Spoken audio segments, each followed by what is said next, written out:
warriors. I like all of those medieval channels where they do like medieval weaponry, and the guys who are doing those channels seem so into it that you're like, dude, you were wearing that chainmail long before you turned the camera on, weren't you? Like that's your jerkin. You made that. But there's a like guy well-worn Renaissance attire. He's just so interested in what would be the superior like weapon to have on a medieval battlefield. It's like, you all think it's this big sword. No. It's the spear. It's a gun. That's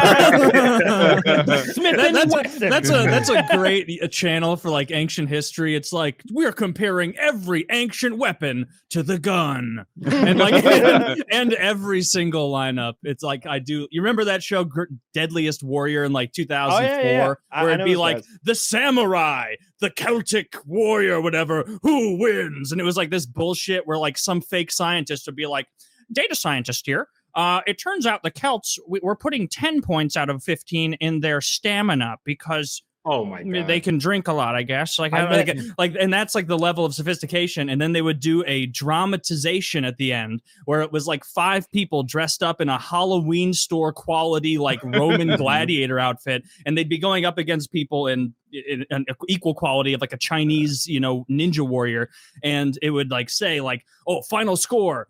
4 dead for Chinese, 5 dead for the Celts. So the Chinese win.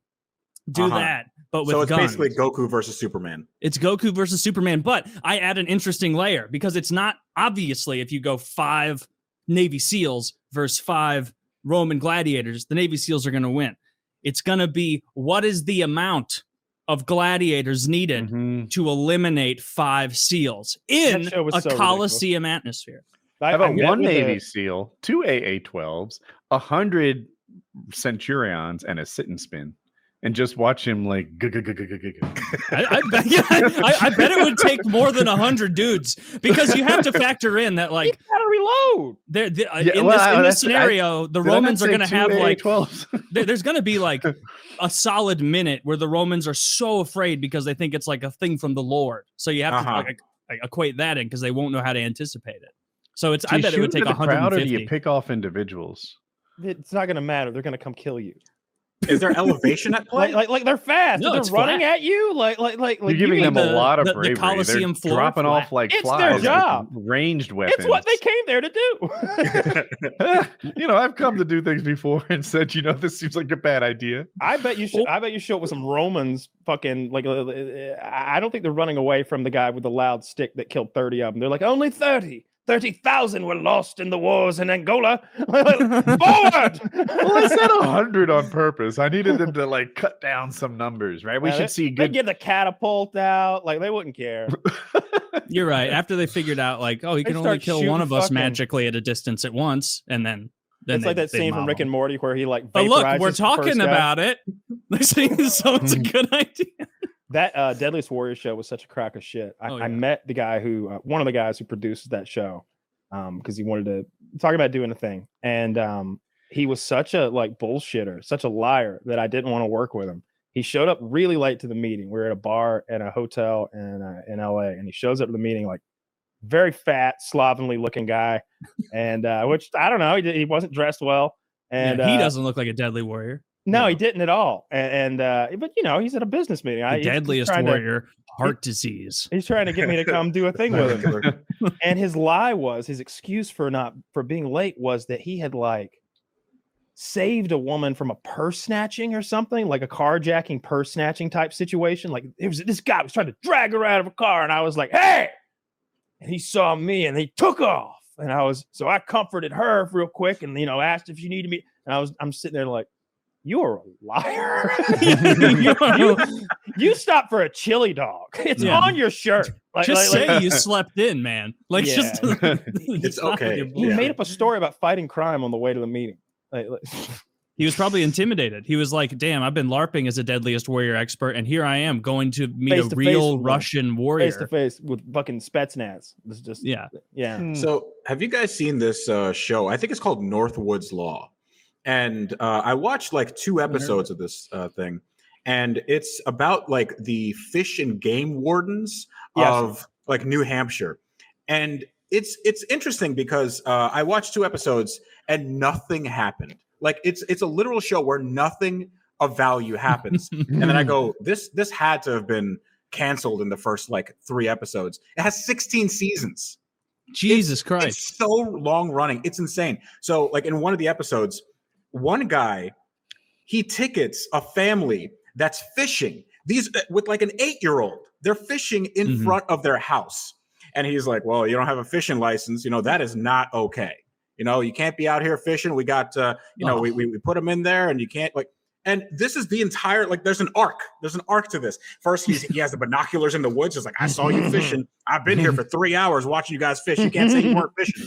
That guy's got nothing to do. Dude, you get paid for this? Like, come on. Oh, Jesus Christ. Game wardens. So I've got a ton of experience with game wardens. Game wardens are awful. But like people who don't hunt have no idea. Like, why would they? You never run up against one of these guys, but they have like so much power to go onto other people's properties without any sort of justification. There's like, I was investigating, so I went onto his property and while I investigated, like that's trespassing. No, it's investigating.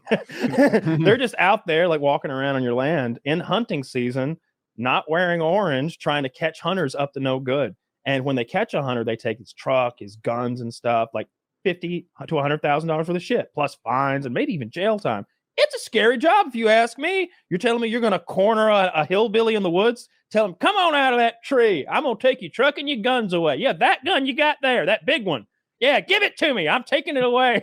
Like, it's like he might just gun you down in the fucking woods and go home. Yeah, I think we'd hear about that if that happens. The problem is in the show that never happens. So I don't think catch anybody. Yeah, they never catch anybody. They spent a good, I think it might have been a 2-episode arc where they're trying to find out who shot at a turkey and missed. They had 3 days of investigation. They had like forensics. They had dogs looking at it because apparently, if you shoot at a turkey and miss, and the bullet goes into somebody's yard, then you're liable for whatever happens. And like somebody filed a complaint, and the person that filed the complaint, he used to be a game warden too. Oh, so these guys now are such.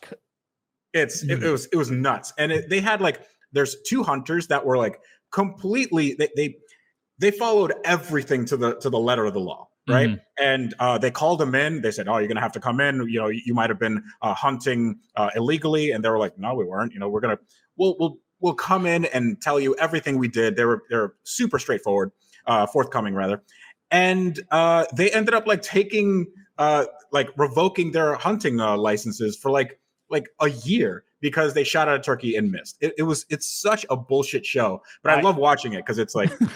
Have you watched Ice Road Truckers? Have you guys seen this? Of course. Oh yeah, I know of it. I've never watched it. Is the most boring concept ever. You think Ice Road Truckers and like trucks are going to start sliding into the lakes they're crossing or whatever? No, they're just trucks driving on icy dirt in the winter. The trucks don't even get that cold, I guess. They keep them running all the time. Mm-hmm. Well, that's really about it. Have you ever had a long drive and it got super boring and you had to deal with that boredom? That is what it's like to do this job and to watch this show. On a special episode of Cold Trucks. Episode of Cold Trucks. And they're just like coffee. Yeah. There's like dramatic music explaining that he leaves the truck running when he's not using it so that it stays running. People watch Thank this, God. Otherwise, it gets cold in there. Yeah. It's why I don't understand people who watch the bulk of reality TV. It's all like that, with that fake dramatization of like, oh, when we come back, like Big Mike got sucked into the gold siphoning machine. and you come back and Mike's like, my sleeve almost went in there. Did you see that? Like, your sleeve almost went in there? That's Dude, I remember like when this show, like Moonshiners, probably late 2000s, like I remember seeing a few episodes of that, like at my dad's house when I was home, from college, and like being befuddled to like, where are they making money with this? Like, it's clearly just money from TLC or whatever, because they'll be like, yeah, we got to be careful. The cops are coming. And it's like, there are 15 camera crews on you right now with a big, you have correct lighting on you in the middle of the woods. Like you're like you look fine. And then I would look at it and they'd like lift up a jug and be like, this is a good batch right here. And I'd be like, if I were to buy that equivalent of vodka at the store it would set me back $19. Like, where's the margin here, gentlemen? Like, who is buying this shit? You know There's no way. The worst part is the reason bootlegging existed, most people know, is because of prohibition. You couldn't get it. It was illegal. You were making something they didn't sell at the fucking store. So your quality didn't even need to be that good. It's legendary. If somebody had some good tasting moonshine, they're like, oh yeah, old Pappy Cork. Like, he can make the best stuff ever. It's legal now though. So all you gotta do if you want to make liquor at your house is go to the ATF's website, find the form, print it out, fill it out, and mail the bitch in. You get a license to make the shit. Alcohol, tobacco, and firearms. Get your alcohol license. You can just make the shit. The whole show is based on the idea that they're doing something that's illegal that's not illegal. Oh yeah. And I know people who like make their own alcohol, but it's like people who are like, I tried to make a wine and it was fun. Oh, I got a little beer kit and I made it. I don't know anyone in my life who's ever just like, I want to get fucked up on something I made, something that could blind me. You want to watch a real reality show where somebody's actually coming to get you? Have a black man with a reality show where he sells loose cigarettes on the side of the road. Oh, you'd need a lot of like. I got a rotating. He's got I got 15 Newports. I got 8 Marlboro Lights. I got 4 Cools. Like, he's just going through, and the cops would show up and take his ass to jail if they caught him for selling those loose fucking cigarettes. Yeah, but then what happens in the show? He goes to jail, and then he gets out. He's like, "They got me again." Actually, I guess this is no less exciting than these other shows. It's better than most of these others. This is the world's most deadly job. Because maybe they show up and like, "Show us your hands," and things go poorly. I think the best sort of hood show that you could ever make was already made, and it's Bait Car, and I can't. I could not stop watching that. Because it's the excuses that these people made when they got caught. It's like, oh, some guy just told me to park it down the street. He gave me $50. You're like, yeah, this makes sense to you? That makes sense to you? Or they'd be humans interact in this way. I remember seeing one where the guy's like, oh, this isn't my Tahoe. And they're like, where's your Tahoe parked, sir? And he's like, I don't have a Tahoe. I'm a level with you here. I don't actually own it right here. Just leaning all your weight behind an excuse where you don't have like a second I clearly don't know where mine is. Yeah, I think it was stolen. Someone stole my Tahoe. So this was a corrective steal. Yeah, Bait Car was a great show because you would get funny stuff in it too. Like when they would remote lock the car doors, that was always good. Where they would kind of realize, like, because you get going in a car, you think you're home free. Like, you're in a car. Of course you're home free. The bait car videos where they know it's a bait car. They know they're being filmed and they're performing for the cameras and leaving the door open while they drive it. Yeah, I just see some. That's so funny. The guy driver's like, yeah, I know it's a bait car. I know it's a bait. Like announcing it because he knows there's microphones and cameras. I'm surprised you haven't seen that one, Freddie. Yeah, he just keeps the door open as he's driving. I've absolutely seen that. Yeah, it's like, listen, I know this hooker is a cop, but I feel like there's like a 10% chance that this is still going to work out. So I'm going to ask her to do art. Yeah. See, that's the best reality TV. The you want to suck my dick while we listen to Mozart? Cops was the best. The symphony. Didn't they bring back Police Activity or whatever it's called? Not Police Activity. What's it called? It's not Cops. There's like a modern day version of Cops. I know they took it down for a while after. I don't know. You're the one who watches. Live PD. Is that what you watch? Live PD. That's what it is. Yeah. We watched a ton of that in jail too. I like Live PD. It seems stressful to watch in jail. Yeah, it is, jail. Usually they would be like, it was funny because they're like, do you mind if we come take a look in your attic? And he's like, yeah, look. And they were like, no, don't let him look. And then they went up in his attic and they found his shit.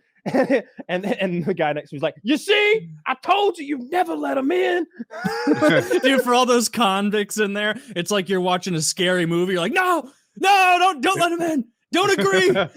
Make him get a warrant. No, knew where this was going. Yeah. Yeah. Yeah, I don't watch any reality TV, really.